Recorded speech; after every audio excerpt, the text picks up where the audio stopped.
The Sicilian defense has been played since the early 19th century but gained prominence in the 20th century, becoming a favorite of world champions like Garry Kasparov and Bobby Fischer. The Sicilian defense begins with the moves e4, c5.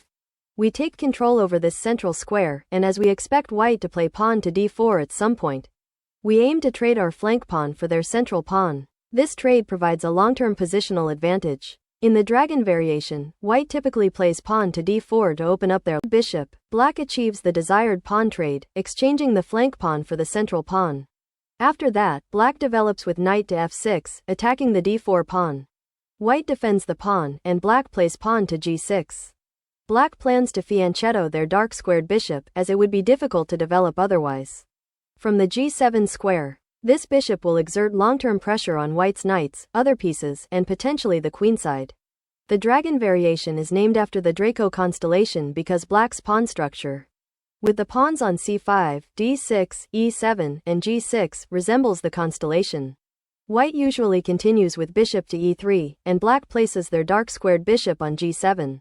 After this, both sides continue developing their pieces. In the dragon variation, as in many Sicilian setups, white's most dangerous plan is to castle queenside and launch a kingside attack.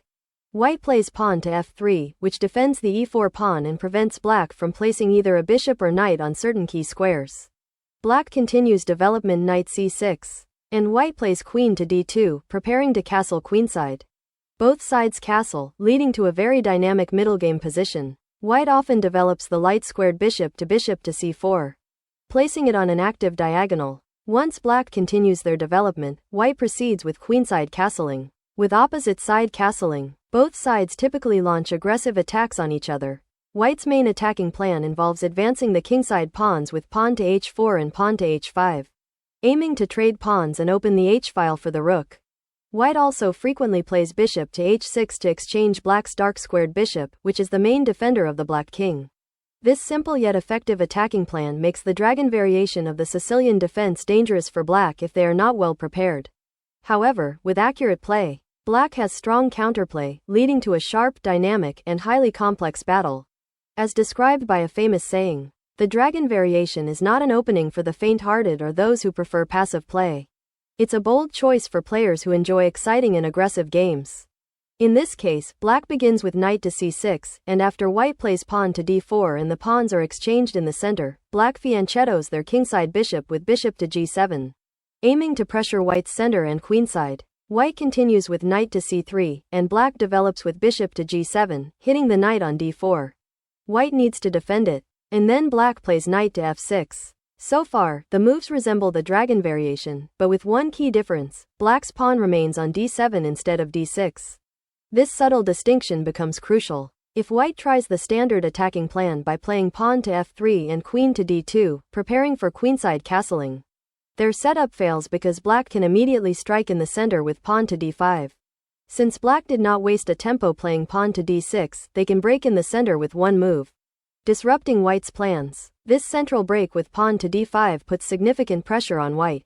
If white exchanges pawns, black's knight on d5 becomes active, exerting strong influence over the board. The position also opens up black's light squared bishop, further improving its activity.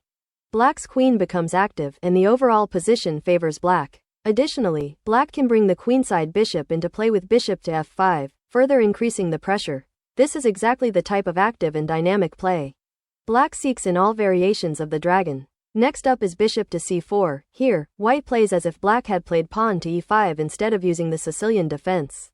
This move is uncommon at higher levels, as professional players almost never play it. However, at levels below 1600 elo, you are likely to face it frequently. White can play bishop to c4 immediately or after developing with knight to f3. Either way, the response remains the same. Against bishop to c4, black can simply play pawn to e6, which blocks the bishop's diagonal, rendering it ineffective. This also prepares the central break pawn to d5, which attacks the bishop and gains a tempo. For example, if white continues with knight to f3, black can immediately go after the bishop with moves like pawn to a6, a typical Sicilian move preparing pawn to b5. Sometimes white may even lose the bishop in these sequences. If white tries to prevent the pawn to b5 push with pawn to a4, black can develop with knight to f6, attacking white's e4 pawn. Regardless of how white responds, black will then play pawn to d5, striking at the bishop and gaining a tempo. This achieves black's goal of seizing the initiative and pushing white onto the defensive. After white trades pawns, black seizes control of the center and forces white to lose time retreating the light-squared bishop. The square b5 is now off limits for the bishop, so it has to fall back. From here, black has two options: develop calmly and enjoy a strong position with good central control. Be more aggressive by playing queen to e7, giving a check to white's king. Since there's no easy way for white to block the check, they must move their king, losing the right to castle. If white tries to cover the check with a piece, black can strike with pawn to d4, pinning a piece and winning material. The Najdorf variation. Why the Najdorf is so popular? The Najdorf variation is incredibly flexible. Black has not committed to a rigid setup, allowing them to adapt based on white's plans.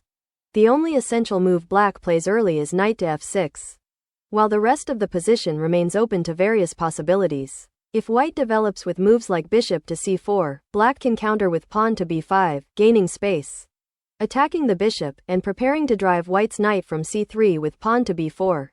If white plays passively, such as with bishop to e2, black can adopt a more ambitious approach by playing pawn to e5, taking central space and chasing white's knight away.